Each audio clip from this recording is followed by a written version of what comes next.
Welcome everybody back to the Freedom Network. We're glad that you joined us today. I'm your host, Gary Rosenberg. Remember, you can follow me on Twitter at Rosenberg Gary. That's with a capital R and a capital G. You can email us at tim.orgary@gmail.com. We want to hear from you. We want to hear from you about your local news, your opinions on stories that we talk about. Whether you agree or you disagree, we still want to hear from you. And in the future, that email address is going to be able to win you prizes on contests and stuff like that we're going to have. Just some ideas that I'm formulating for our great listeners out there. Today, we're going to be talking about the government, taxes, government overreach, and gun control. A pretty robust amount of topics, but we promise to touch on all of them. You know, right off the bat, we see this tax mentality that we're getting from the federal government and now right here at home. Folks, what our governor is proposing is to take more money out of your pocket. Now, I don't know about you, but we discussed on a previous program about how Obama said he was going to give us a tax cut, but my paycheck, I don't know about yours, but my paycheck is less now than it was, say, 10 weeks ago. Well, that could be happening again to you, courtesy of the governor. So, you know, I looked all over the web and on newspapers and watched his speech, and it's amazing how you get all these conflicting, different reports. It's very difficult to decipher all the information. We're going to try to do some of that here right now. So, there's one that talks about income taxes going up and sales taxes going down. Now, I read that on several websites. Before we get into actually where they think this money may be able to come from, just remember one thing. If you work, you make income. When they raise an income tax, 100% of what you make is getting taxed. If they want to mess with the sales tax or say we'll bring the sales tax down a little bit, this makes no sense. They can't possibly mathematically offset each other. They just can't, because you make more than you spend on taxable items. Think about it. So that's the carrot that they love to dangle. So what'll happen is if that was to happen, and we did have a sales tax that was to go down a bit and an income tax that was to come up a bit, essentially, what we'd be looking at is people that work paying more. People that don't work, that may get a check from the government, they only spend money. They'll actually be getting a tax decrease because they don't earn money. Now, I don't mean that to be derogative, but if you don't go out and work for a living and somehow money gets into your bank account, then that's what it is. You're taking money from society. Why do you pay less taxes? Because in effect, that's what's happening here, is that the people at the bottom with my money will pay less taxes with your money. Why do we stand for this? Why would we even entertain the idea? We fund the whole thing. It's all the money of the middle class. All of it. So don't buy into these smoke and mirrors that you're seeing. And boy, you go on the web or you watch some of these programs on television, and you're going to see a lot of contradicting, a lot of different reports. What I did is I went to the Boston Business Journal. I went to boston.com, try to keep it local, also go national, Fox News, CNN. I go all over the place because I want to find out what the story is. What I was able to find out here, that overall he's seeking $1 billion a year in new revenue. Okay, $1 billion a year in new revenue. He wants to fund projects that are designed to fund public transit, highway operations, reduce MBTA debt, and borrow money to double infrastructure spending. Okay, they just don't get it. They just don't get it. It's not about, we don't have a revenue problem, be it in the state or be it in the nation. In most cases, we have a spending problem. I don't know about you, but I make a certain amount of money, and that's what you can spend. You can get some credit, and believe me, it's not never ending. So now, what we're going to do is we'll borrow some money.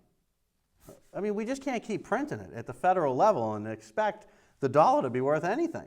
And when you take those dollars out of the people's hands that earn the money, they're the ones that spend the money, you've got yourself a big problem. So, read on this. On Boston.com, Patrick listed possible revenue sources, including, but not limited to, I'm sure, and I'm not trying to say that he wants to get all of these things passed. Well, actually, let me back up a minute. He does want to get all of these passed, and if he had an opportunity, he would take as much as he possibly could out of your pocket. And the only thing standing between him and your wallet is the Massachusetts legislator. Good luck. Good luck. All right, so he's looking at raising the gas tax from 21 cents to 51 cents a gallon. Raising the sales tax from 6.25 to 7.75. Here it says raising the state income tax and sales tax also, 6.25 to 7.75. I'm sorry, I had that backwards. I'm sorry, the printing is very small. I think I'm getting to the point where I need some glasses. Sales tax, 6.25 to 7.75. That's an increase. That's contradictory to what we've heard on television, through speeches, and those kind of things. Raising that income tax from 5.66 is really, they just take these numbers, folks, and they're just going to keep throwing them at you until you don't understand them anymore. And I read down these lists, and I'm, wait, this list here says this, and this list here says this. And basically, all that's going to happen here is they're going to argue about numbers. Numbers are going to be thrown around. They're going to be big numbers. And then somebody's going to come, and it will probably be Duval himself, and say, look, you can already see the legislature setting this up. I say we would have had an increase of X percent. But you know what? I've saved us. I'm so good at what I do. We can do it for this percent increase. And then everybody jumps on board and they say, oh, this is fantastic. Look at, he just saved us this money. Didn't save you anything. He's taking more out of your pocket. Levying a vehicle miles traveled tax at 2.4 cents per mile. I don't even know what that is. I was afraid to research it. That's really scary right there. New emissions-based vehicle title and registration fees could raise $175 million. So, how much do we go? How much do we keep going back to the guy that drives his vehicle? We're going to get into that in a minute. A payroll tax on workers in regions with transit service could raise $140 million to $207 million. Think about that. In regions, a payroll tax, if you live in a region where there's transit service, they may be looking at additional payroll deductions.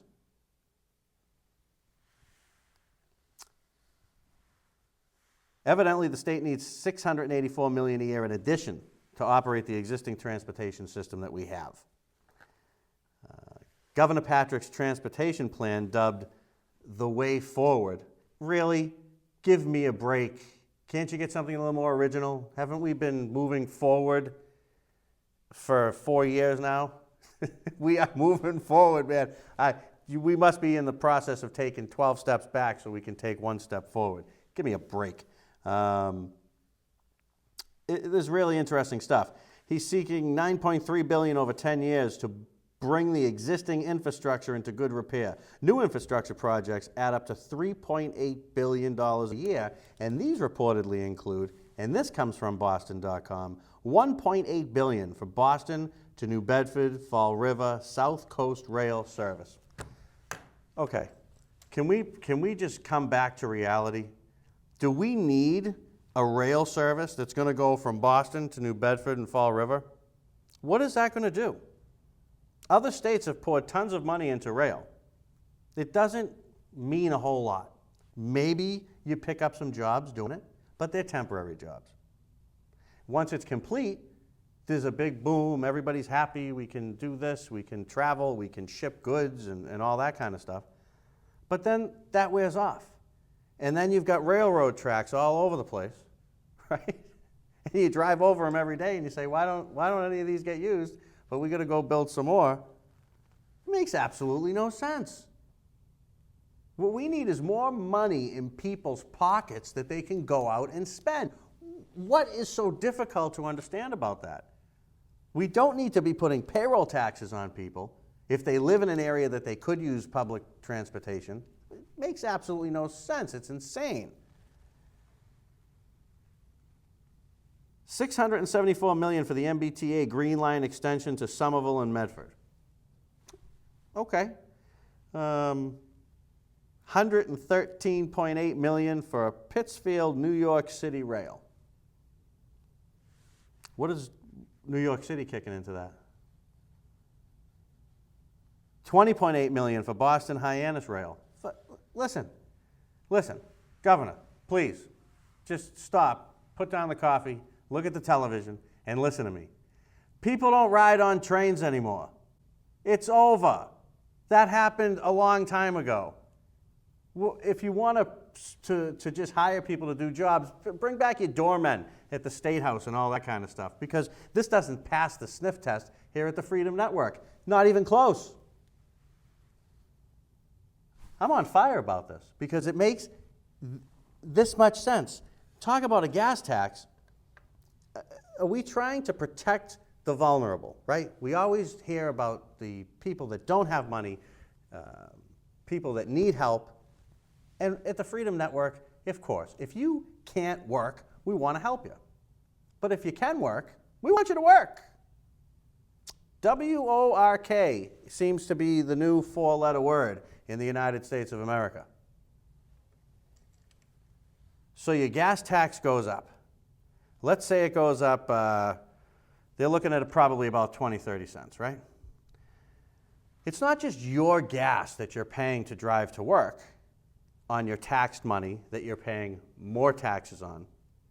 It's the fees that they want to now impose that you pay with your taxed money. That's a payroll tax deduction. You think it's pre-tax like insurance? I doubt it. All the goods you see out there,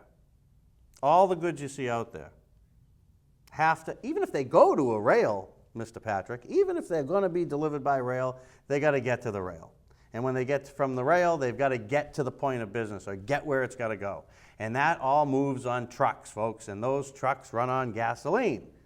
And when you raise those prices, do you think that the companies out there say, well, you know, this is our cost structure, this is our profit structure, this is where I need to be, but you know what, they've raised the gas tax, so we'll just make less. No, that's not how it works. How it works is that goes directly back right in to our pockets, because instead of that CD player at the local Mart store being $99.99, it's going to be $109.99. That's reality. That's what happens out there. You own a business, there's not a lot of costs you can just cut. There's a lot of fixed costs in a business that people don't understand. You can't lower your rent, lower your utilities. There's very little that you can do. You can either raise your prices, you can cut your workforce. There's not a lot of other options there. Once you've trimmed the fat and done all these things, and what's fantastic to see is that American businesses do this all the time, constantly, to stay afloat, especially in this Obama economy. So, why doesn't the government have to do that? Have you ever noticed that we don't pay enough in taxes, so Social Security could go broke, or police won't get paid, teachers will have no contract, the world will fall apart, but their paychecks will be fine, their pensions will be fine. You don't hear any talk about that. You see it online, the 28th Amendment crowd and things of this nature. The fact of the matter is, and we'll talk a little bit about this when we talk about guns, but the government's in effect exempting itself as an entity of the budget from any cuts. That salaries, pensions, benefits, things of that nature just goes up when you are the legislator. Now maybe you work for the government in some capacity and you've seen your time cut down. Well, you should even be more upset, because that's the exact example that Obama stands up and says that companies are evil and rich people are bad. The behavior that they are displaying is exactly the behavior that he rails against on a daily basis if you listen in. Absolutely, positively doesn't make any sense. What do you think about that? You know, I'd like to hear your thoughts. Why don't you email us at timorgary@gmail.com and let us know what you think about that. Are you willing to pay more money? And if you are, and if you're going to send me that email, I'm going to send you an email back that asks you if this year when you do your taxes, are you going to elect to pay the alternate higher tax rate? Because I'm sure you are. Why wouldn't you? Who does in the state government? How many of them, how many pay the alternate tax that have voted for tax increases for you and for me, and then they find ways to exempt themselves? We're creating this ruling class. We're creating it. We're allowing it to happen before our eyes. And I'm going to tell you, folks, unless you stand up and start doing something about it, it's only going to get worse and worse and worse. Very nicely segues into what I wanted to talk about next, which is government overreach. Because man, their hands so far in my pocket, it blows me away. And they're in your pocket too. Never think about what you make by what you take home in your paycheck. Never. Because what you make is what's on that top line. Before all the taxes and all the stuff and all the stuff that you pay. And you may pay 401ks, you may pay health insurance and all kinds of different things, right? Benefits that you may have. But what you make is the top line. So when someone says to you, if you make $52,000 a year, you go up to somebody. This is how conditioned we have become. This is how insane this country is becoming. You go up to somebody that makes $52,000 a year, and you say to them, hey, how much do you make a week? I bet you 7 or 8 out of 10 of them will say, I make about $700 a week. No, you don't. You make $1,000 a week. The government takes $300. And then, should I get the list back out? They're going to take even more. And they talk a good game. They talk a great game. They want to reach out. They want to help people. They want to help people to quit smoking, so they tax cigarettes, to educate youngsters about the dangers of alcohol, and they tax alcohol. You know who consumes most of those products, folks? It's not the rich. It's not the elite. It's your regular everyday Joes. As a matter of fact, the lower the income bracket, usually the more of that activity you find. So when they say that they're going to raise taxes and they're going to put more on this, how about the poor person that doesn't have the extra $38.50 a month for gas? They say it's just a cup of coffee a day. That's all it is. If you just give up a cup of coffee a day, we could do all this wonderful stuff. Well, I know the first thing you're going to do with it, you're going to make sure you get paid up there on Beacon Hill, aren't you? AEideas.com, Louisiana state regulators crack down on a supermarket chain's milk prices. You know why? The price was too low. I'm not kidding you. Go look it up. That's right. The price of the milk was too low. This has got to have something to do with fair trade, fair business practices, the government reaching in. It's amazing how it can snap back the other way, how it can really hurt you, isn't it? Because you think when that law was written, and this is what I mean about slippery slopes, folks, and listen up and listen close. Because when that law came out, I guarantee you it was passed as a basis so that they couldn't all get together and raise the price of something in Louisiana. Here we are today, probably several years after the bill is passed. It has slid down the slippery slope, and now it's too cheap. The government in Louisiana is telling people that the milk is too cheap. they have to pay more. Really? They're telling us what we now need to pay for milk. You don't think that could happen here in Massachusetts? Think again. Taxes on sugary and fatty foods, they're in every part of your life, right? So they're going to tell you, they're getting into consumption. They're going to now tax. They're going to tax or ban big drinks, fatty foods. If you eat this, you're going to get taxed more. If you eat that, you're going to get taxed more. Do we see and realize what's going on? I mean, really, do we grasp it? Or do we sit and watch shows like this one, listen to some guy rant and rave about this, that, and the other thing, turn it off, go to the fridge, get a bag of chips, sit down, eat them, and go on with our lives? Or are we going to do something about it? We have the right to do something about it. We have the duty to do something about it. But we don't. Do we work for the government? Because that's, I think, the way the government feels. The government has no money. They have our money. The government has no power. They have the power that we give them, that we, the people, give them. Think about this.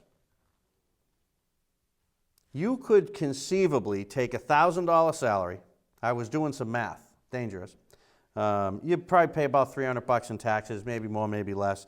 You'd have $700 left, right? When you spend your $700, probably about $200 to $300 of it could be on food, which today is not taxable in this state, but you never know, as long as it's not prepared food. But then if it's prepared food, that's a whole other argument, because what is prepared food? And if you go into a store and you buy something that's in this kind of a canister, then it's going to be taxed because it's prepared food. But if you buy it over here, it's not taxed because it's not prepared. Do you understand what I mean? The lines that we're allowing the government to cross. So you bring that all down, and there you got your non-tax buy. So you got about $450, I would estimate, that you would have to spend. All right, now put in sales tax, gas tax, special fees, sin taxes that we just talked about, regulated prices, which is taxes. We had that here. We just recently, in this state, have been able to pick our own insurance companies. And they were afraid to let them in here. For how many years? How many years did we hear that the government is doing us a favor?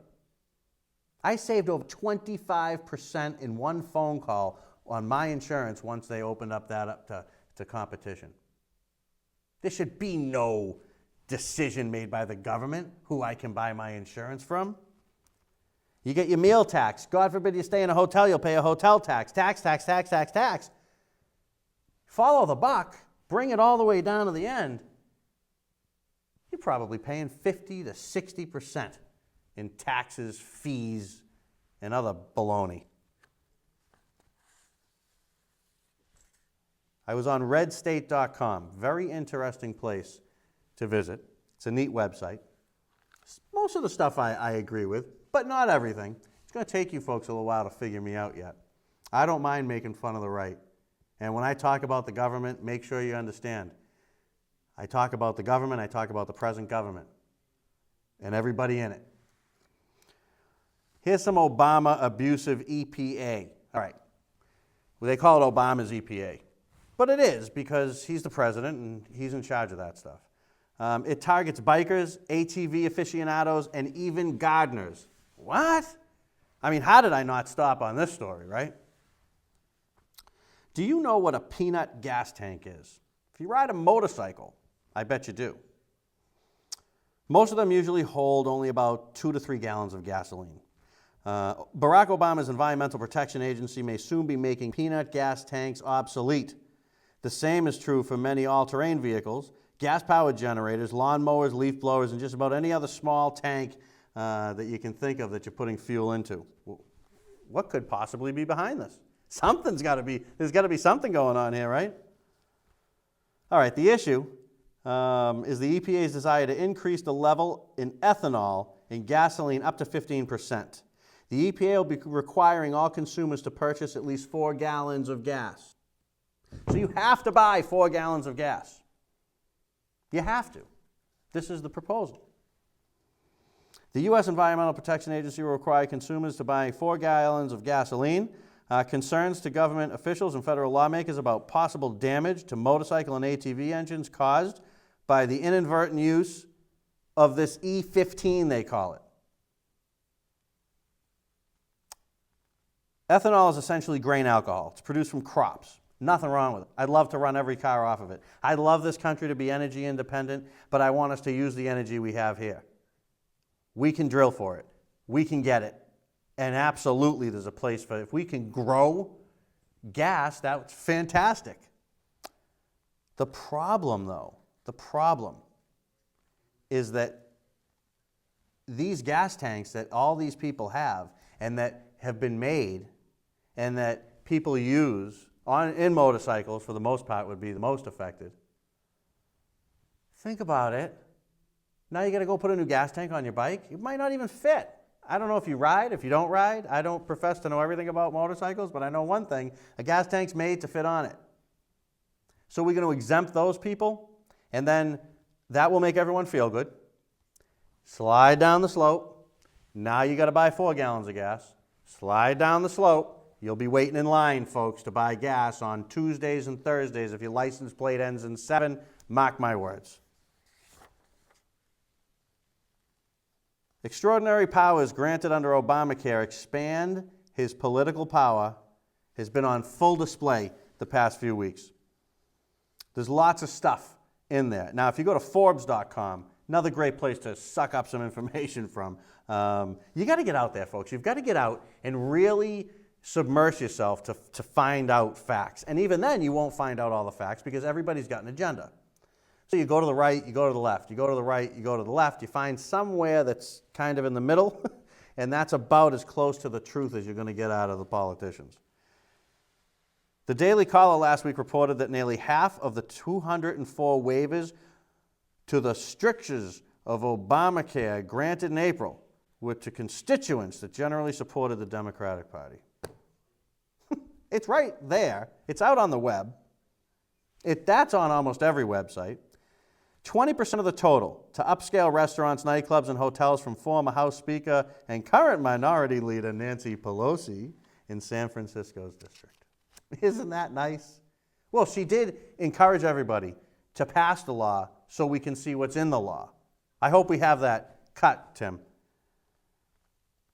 31 waivers were granted to unions and 27 to health care or drug companies.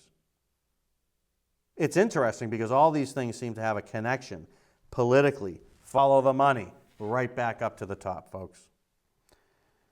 They refuse to publish the criteria that determine who gets a waiver and to disclose which entities have been denied waivers and why. So much for transparency.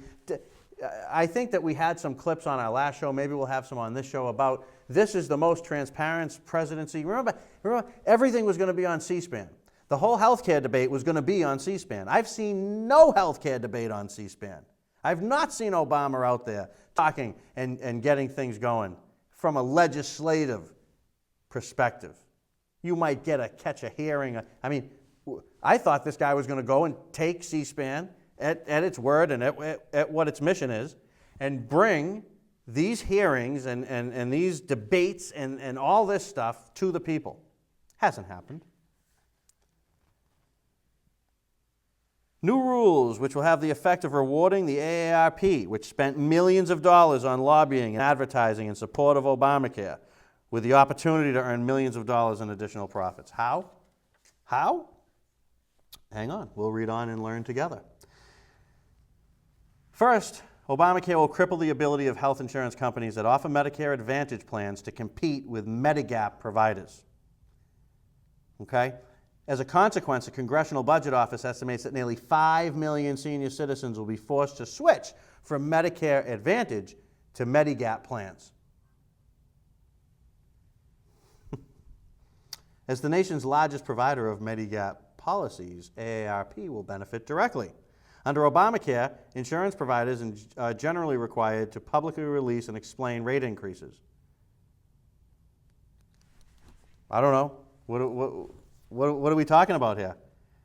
The Medigap providers, though, including AARP, are not covered by the new regulations. Why? Because they were excluded from the original law. This is huge.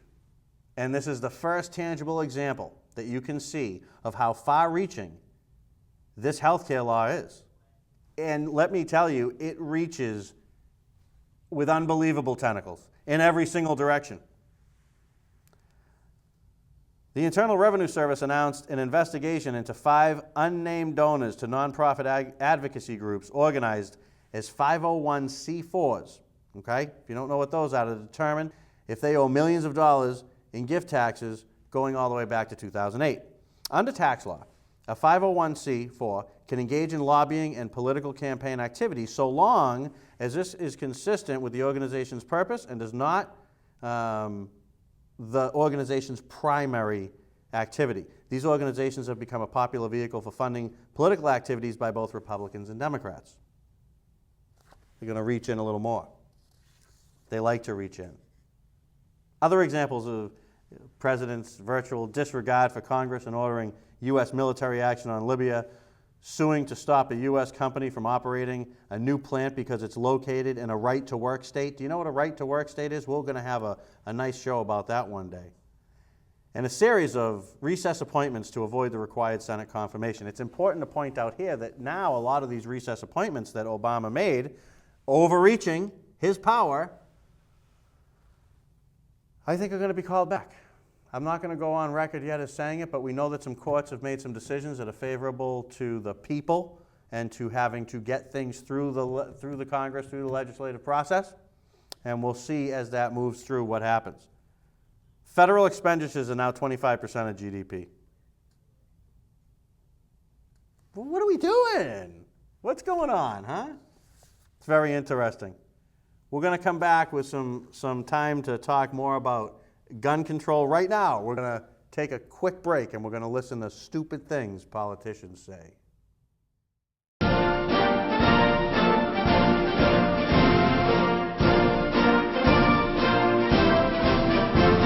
Read my lips. I did show my scar. I knew Thomas Jefferson. Who am I? I'm Gerald Ford, and you're not. I'm not a crook. Why am I here? The question is whether we're going to go forward to tomorrow or we're going to go past to the back.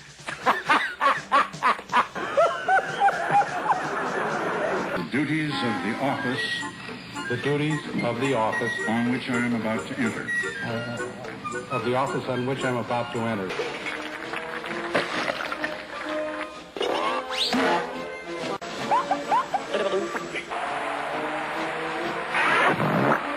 Flour or chocolates. In his own words, I felt the atmosphere in Russia. I identified with them and tried to put it all into my playing. Bush's bowling blunder happened in Milwaukee this afternoon.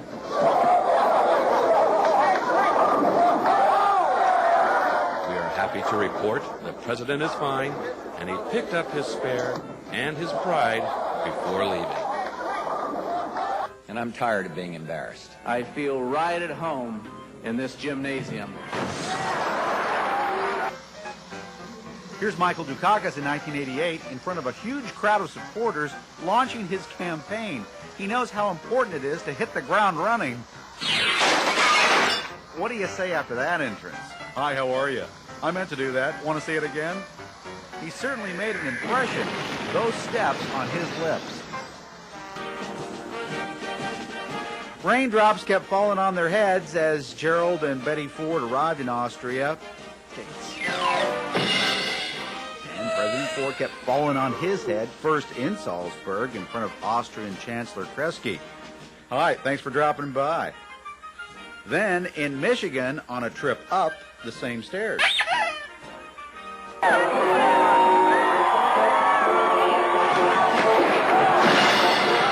Are you chicken, I gotta be careful. Chicken fecal coliform bacteria. Dumb. I made a mistake. Did something very stupid. I'll make some mistakes. I admit I've made mistakes. Understand the importance of having the bondage between the parent and the child. Now, way back when Dan was just a senator, and apparently still politically hungry, he was able to hide and chow down while others politely listened to their president. Hail to the chef. Who would have known that Dan Quayle would someday be a solid fork away from the presidency? Have you seen the Quayle quill? Of course you haven't. It's invisible. Now watch closely. When Dan is asked for his autograph, even though he says, I don't have a pen, he signs anyway with his fingers. There is nothing that a good defense cannot beat a better offense. The ignorant mind is too often a fresh face. The ignorant mind is too often, young mind is too often something you can lose. In the key area of civil rights, the NAACP. Millions of innocent people lost their lives because of the bigotry and Hitlerism that permeated Germany and other parts of the world. It was an obscene period in our nation's history. No, not our nation's, but in World War II.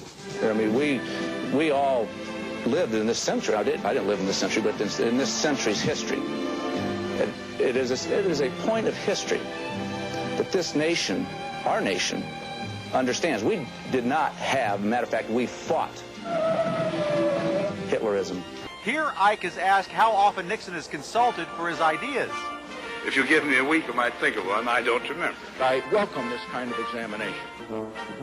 Chancellor and I will continue to do everything we can to make the microphones work. If I say what I'm about to say, will it be taken wrong? I hope I stand for anti-bigotry, anti-Semitism. Anti-Semitism? No way you would say that. But also in the abundance it has brought forth in the youth. We're trying to get unemployment to go up, and I think we're going to succeed. Word about the president. For 7.5 years, I've worked alongside him, and I'm proud to have been his partner. And we've had triumphs. We've made some mistakes. We've had some sex. No! We've had some sex setbacks. Sometimes I feel like the... Well, I'm a country music fan. I love it, always have. Yes, and his favorite group is the Nitty Gritty Dirt Band. I said to him, you know, there's another one, that the Nitty Ditty Great Bird. And I defy anyone to say that and chew gum at the same time. I have the honor to give to the President of USA an instrument of sex. The year 1881 will come. Another president of the United States will be standing here, perhaps with this podium or an improvement, and we will be at peace with all nations in the world long before 1881. So when the year comes, the year 1881, I confidently hope, the 1981, I confidently hope, I don't think anybody was here in 1881. This is where the Continental Congress met over 200 years ago during the American Revolution.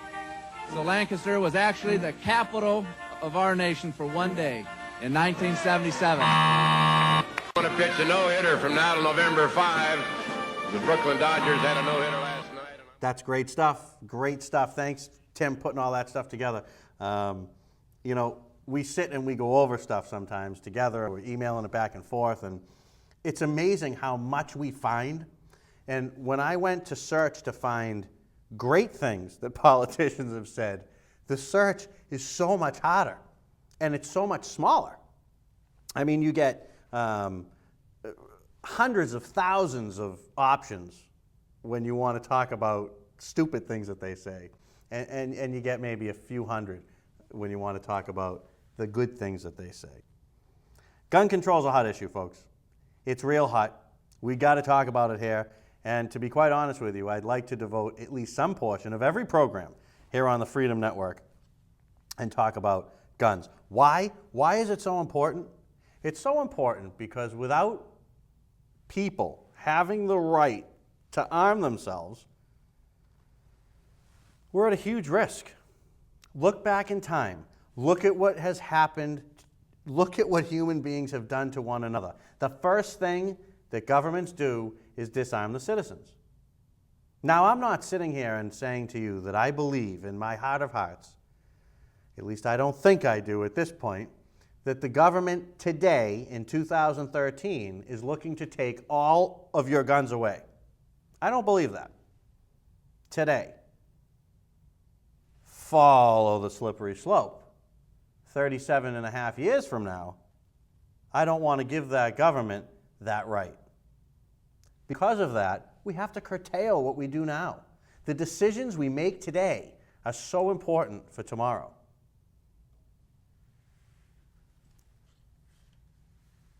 This is a mental health issue, folks. Clear, simple, and easy. Gun control has got nothing to do with helping to reduce the amount of insane people that go on killing sprees. I don't think Tim McVeigh used a gun.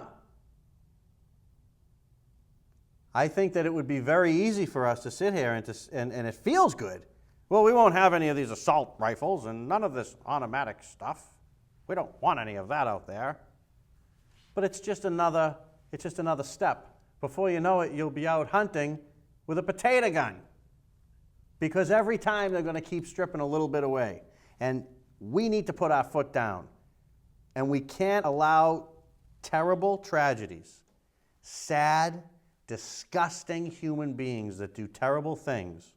We cannot make the villain the gun. The villain needs to be the insane son of a you-know-what that's doing it. I got a lot of information off the web. JustFacts.com is a great place to go. It'll give you all kinds of great information. Based on production data from firearm manufacturers, there are roughly 300 million firearms owned by civilians in the United States, and that's as of 2010. I'll tell you now, gun shops are about as busy as I think they've ever been, so that number is going to be way higher. About 100 million of them are handguns. All right? Just to let you know what's out there. What do you think makes the United States strong militarily? It's our outreach, which is second to none. And it makes me so proud every single time I see or think or hear or talk about the military and the people that are in it and how they are all heroes. And they'll always be heroes to me. But you know, it's interesting, if I may digress for a moment. We've got homes with guns, about 40 to 45%. 47 to 53 million homes have a gun in it. Some kind of a gun. The adult ownership of guns reaches as high as 30 to 35%. Almost 80 million. Adults with handguns, 17 to 19%. 40 to 45 million people with a handgun. What I was saying was, and I wanted to bring that out before I made that point, America, you can attack it. Okay? They just remade that movie Red Dawn. I've not seen the new one. The old movie, they had guns. If they didn't have the guns they had, they wouldn't have been able to start that. Now, that's a movie. That's not realistic. But could you see in L.A., okay, let's just say in a gang-ridden part of L.A., and all of a sudden paratroopers are coming down and shooting at people? Your best mobilization of force is your militia. That's your citizens. That's not the army. Let's bring facts to facts. When they talked about that, and we're going to talk about that, they weren't talking about just a militia, and I'll show you that in a few minutes. 2005, now a lot of this stuff you have to understand, when you want data, you've got to go back years and years and years, and the reason for that is not because you want to compare necessarily yesterday to today, but the reason that you've got to go way back is because these studies take time. And when they're funded by the government, they'll come right out. But when they're funded by private, then you got to wait a little bit because they need time to gather all this information. So they take a poll, 2005, percentages owning a firearm, and they go right down through it. 23% of Democrats, 27% of independents, 41% of Republicans. Non-white is 18%. White is 33%. Female is only 13%, while male is 47%. You know, if a woman had an opportunity to pull a little handgun out of her purse as opposed to maybe a little bit of mace, I think she'd feel a little safer about that. I know that I would feel safer about with a little handgun than a little bit of mace. In the same poll, gun owners stated that they own firearms for the following reasons: to protect themselves against crime, 67%; target shooting, 66%; hunting, 41%. Seems okay to me. Roughly 16,272. So I love when articles do that. They give you a precursor of roughly, and then they give you this exact number, right? That's the amount of murders that were committed in the United States in 2008. Of those, about 10,886, or 67%, were committed with firearms. So you take a thing like that, and this is when I started to dig deeper. And what's funny is when you take that statistic, you find out that a lot of those people that were killed because they were trying to rob somebody, and they got shot. So they put those little things, those little tricky twists in there. We're going to see it all here on the Freedom Network. We're going to dig deep. We're going to challenge numbers, and we're going to go right down to the bottom until we get to the truth. 1993, right? In 1993, they took a survey.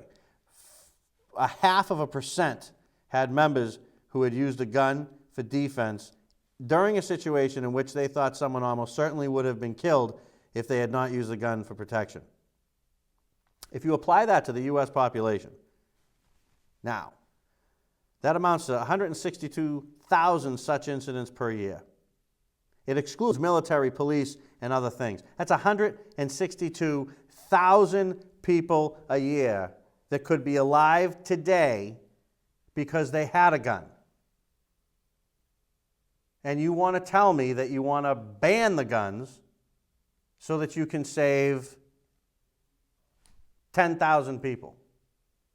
It doesn't make sense to take my right or somebody else's right away for something that is sick, disgusting, and we should stop at every turn. But come on. Numbers are numbers. Don't make those examples. Again, it's the slippery slope. I'm going to say slippery slope so many times I'm not going to be able to say it anymore, but I'm going to keep on saying it. We are on a huge slippery slope.